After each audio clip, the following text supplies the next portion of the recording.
ओम श्री परमात्मने नमः। छठा अध्याय।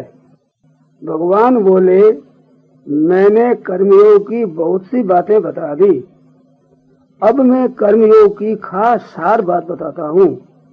जो मनुष्य कर्म फल का, उत्पत्ति विनाशशील पदार्थों का आश्रय न लेकर कर्तव्य कर्म करता है, वही सन्यासी है और वही योगी है।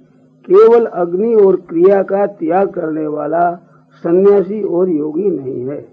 सन्यासी और योगी में महिमा किस बात की है? संकल्पों के त्याग की। क्योंकि संकल्पों का त्याग किए बिना अर्थात अपने मन की छोड़े बिना मनुष्य कोई सा भी योगी नहीं होता। जो योग पर आरूढ़ होना चाहता है, उसके लिए निष्काम भाव से कर्म करना कारण है। उसी योगारूढ़ पुरुष की शांति परमात्मा तत्व की प्राप्ति में कारण है।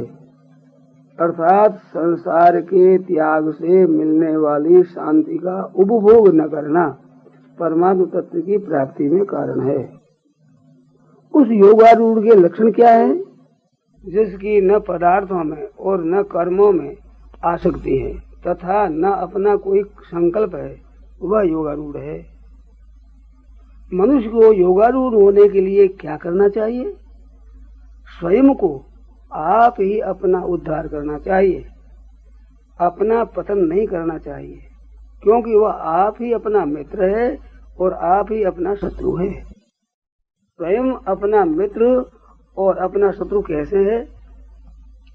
जिसने अपने आप से अपने पर विजय कर ली, वह अपना मित्र है, और जिसने अपने पर विजय नहीं की, वह अपना शत्रु है। अपने आप का मित्र होने से क्या होगा? वह प्रारब्ध के अनुसार आने वाली अनुकूलता और प्रतिकूलता में और क्रियमाण कर्मों की सफलता और विफलता में तथा प्रकृत मान और अपमान में प्रसन्न रहता है। अतः उसको परमात्मा की प्राप्ति हो जाती है।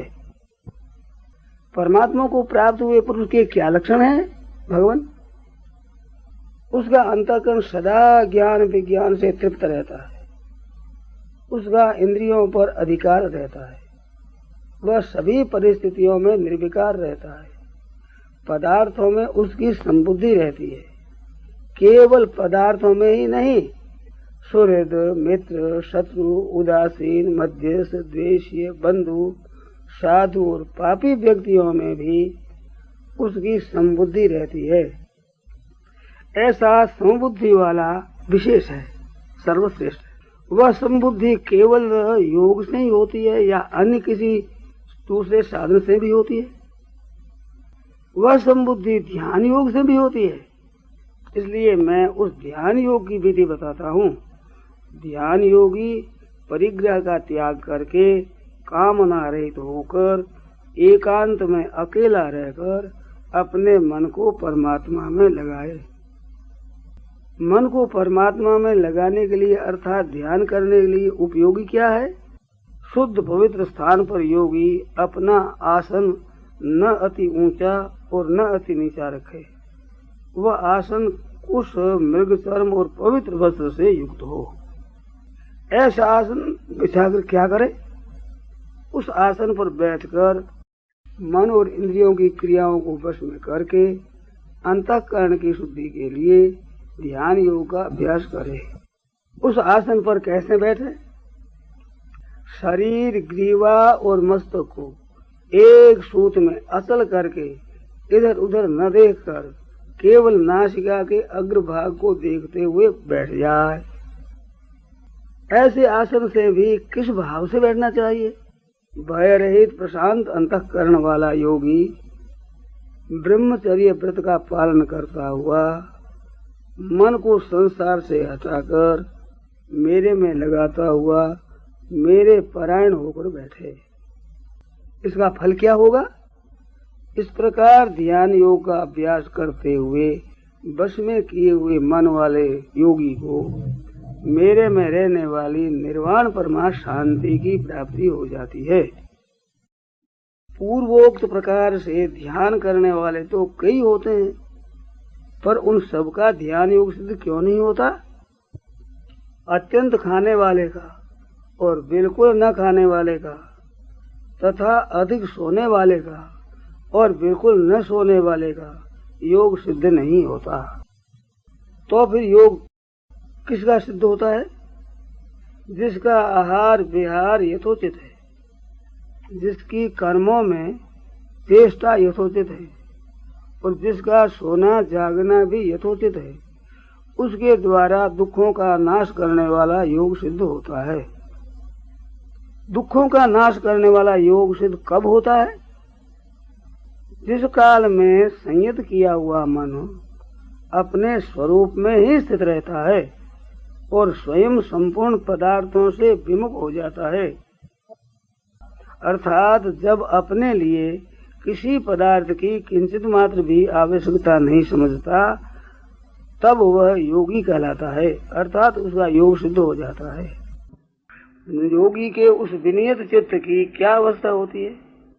जैसे स्पंदन रहित वायु के स्थान में रखे हुए दीपक की लौ हिलती डुलती नहीं, ऐसे ही योगी के स्थिर चित्त की अवस्था हो जाती है। चित्त की ऐसी स्थिति होने पर क्या होता है? योग के अभ्यास से निरुद्ध हुआ चित्त उपराम हो जाता है, तो योगी अपने आप को अपने आप में देखता हुआ अपने आप में ही संतुष्ट हो जाता है। ऐसे योगी को क्या मिलता है? सात्विक राजस और तामस सुख से विलक्षण आत्यंतिक सुख मिलता है। फिर वह अपने स्वरूप से कभी विचलित नहीं होता। वह किस कारण से विचलित नहीं होता? वह जिस स्थिति में स्थित है उसमें सुख की तो कमी नहीं रहती और दुख वहां पहुंचता ही नहीं, इसलिए विचलित नहीं होता। ऐसे सुख को प्राप्त करने के लिए क्या करना चाहिए? जिसमें दुखों के संयोग का ही वियोग है, ऐसे योग को न उकताए हुए चित्त से प्राप्त करना चाहिए। अपने स्वरूप के ध्यान से जिस योग अर्थात साध्य रूप समता की प्राप्ति होती है, उसकी प्राप्ति का और भी कोई उपाय है? हाँ, निर्गुण निराकार का ध्यान है। संकल्प से उत्पन्न होने वाली संपूर्ण कामनाओं का त्याग करके और मन से इंद्रिय समूह को वश में करके धीरे धीरे संसार से उपराम हो जाए और सब जगह परिपूर्ण परमात्मा में स्थित होकर कुछ भी चिंतन न करे। अगर चिंतन हो जाए तो अभ्यास करे, अर्थात जहाँ जहाँ मन चला जाए वहाँ वहाँ से हटाकर परमात्मा में ही लगावे। ऐसे करने से क्या होगा? रजोगुण वृत्ति से रहित प्रशांत मन वाले दोष रहित ब्रह्मभूत योगी को उत्तम सात्विक सुख की प्राप्ति होती है। इसके बाद क्या होगा? उस पाप रहित योगी को सुख पूर्वक ब्रह्म स्वरूप अत्यंत सुख की प्राप्ति हो जाएगी। यहाँ अर्थात 28वें श्लोक तक आपने तीनों प्रकार के ध्यान करने वालों का वर्णन कर दिया, पर वे संसार को किस दृष्टि से देखते हैं इसका वर्णन नहीं किया। अब मैं यह पूछना चाहता हूँ कि अपने स्वरूप का ध्यान करने वाला संसार को किस दृष्टि से देखता है? वह संपूर्ण प्राणियों में अपने आप को और संपूर्ण प्राणियों को अपने में देखता है, इसलिए वह समदर्शी होता है। जो आपके सगुण स्वरूप का ध्यान करता है वह इस संसार को किस दृष्टि से देखता है? वह सब में मेरे को देखता है और सबको मेरे में देखता है, इसलिए उसके सामने मैं अदृश्य नहीं होता और वह मेरे सामने अदृश्य नहीं होता। आप और वह योगी दोनों आपस में अदृश्य क्यों नहीं होते? वह संपूर्ण प्राणियों में स्थित मेरे साथ एक होकर मेरा भजन करता है, इसलिए वह नित्य निरंतर मेरे में ही रहता है। फिर हम दोनों एक दूसरे के लिए अदृश्य कैसे हो सकते हैं? नहीं हो सकते। जो निर्गुण निराकार का ध्यान करता है वह इस संसार को कैसे देखता है? जैसे अज्ञानी पुरुष अपने शरीर के अवयवों में तथा उनके सुख दुख में अपने को एक रूप देखता है, ऐसे ही वह अपने शरीर की उपमा से सब जगह अपने को समान देखता है और सुख को अथवा दुख को भी समान देखता है, इसलिए वह योगी सर्वश्रेष्ठ माना गया है। अर्जुन बोले, अभी तक आपने समता की प्राप्ति का साधन जो ध्यान योग है उसका वर्णन किया, पर मैं तो मन की चंचलता के कारण उस ध्यान योग में स्थिर स्थिति नहीं देखता हूँ, क्योंकि मन बड़ा ही चंचल, प्रमथनशील, बलवान और जिद्दी है। उसका निग्रह करना तो मैं वायु को निग्रह करने की तरह कठिन मानता हूँ। भगवान बोले, बहुत ठीक बात है, सच्ची बात है, मन तो ऐसा ही है, पर अभ्यास और वैराग्य से उसका निग्रह किया जाता है।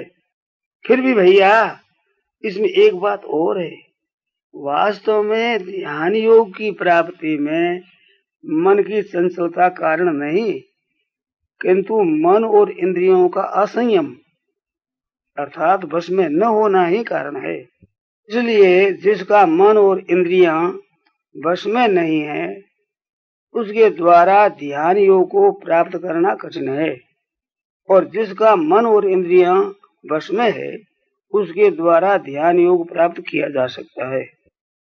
अर्जुन बोले, महाराज, जिस शिथिल प्रयत्न वाले साधक की अंत काल में साधन में स्थिति नहीं रही, ऐसे साधक की क्या गति होती है? क्या वह संसार के आश्रय से रहित और परमात्मा की प्राप्ति के मार्ग में मोहित उभय भ्रष्ट साधक छिन्न भिन्न बादल की तरह नष्ट तो नहीं हो जाता है? हे भगवान, ये मेरा संशय अर्थात संदेह है। मेरे इस संशय को आप ही मिटा सकते हैं, इसको आपके सिवाय दूसरा कोई मिटा ही नहीं सकता।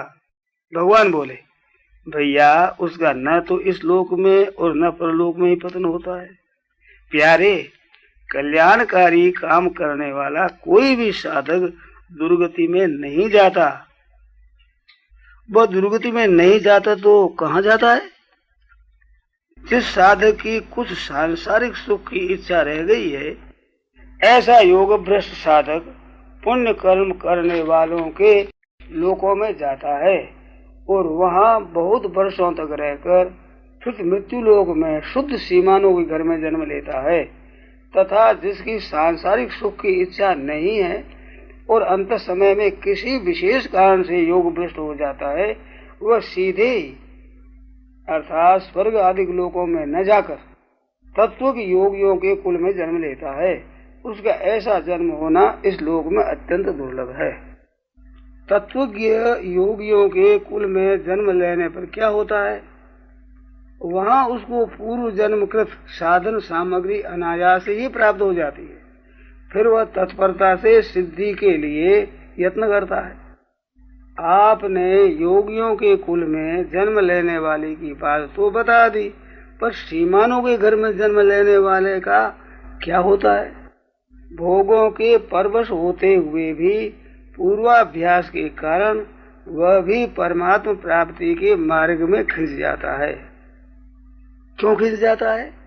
जब योग का जिज्ञासु भी वेदों में कहे हुए सकाम कर्मों का अतिक्रमण कर जाता है, फिर वह तो योग भ्रष्ट है, योग में लगा हुआ है, उसका तो कहना ही क्या है। साधन में खिंच जाने पर क्या होता है? वह बड़ी तेजी से साधन में लग जाता है और संपूर्ण पापों से रहित होकर अनेक जन्मों से सिद्ध हुआ वह साधक परम गति परमात्मा को प्राप्त हो जाता है। जो योगी परम गति को प्राप्त हो जाता है, उसकी क्या महिमा है? वह योगी सकाम तपस्वी ज्ञानी और कर्मियों से भी श्रेष्ठ है। इसलिए तुम भी योगी हो जाओ। योगियों में भी कोई श्रेष्ठ है? हाँ, जो मेरे में तल्लीन हुए अंतःकरण से श्रद्धा प्रेम पूर्वक मेरा भजन करता है, वह मेरा भक्त संपूर्ण योगियों में श्रेष्ठ।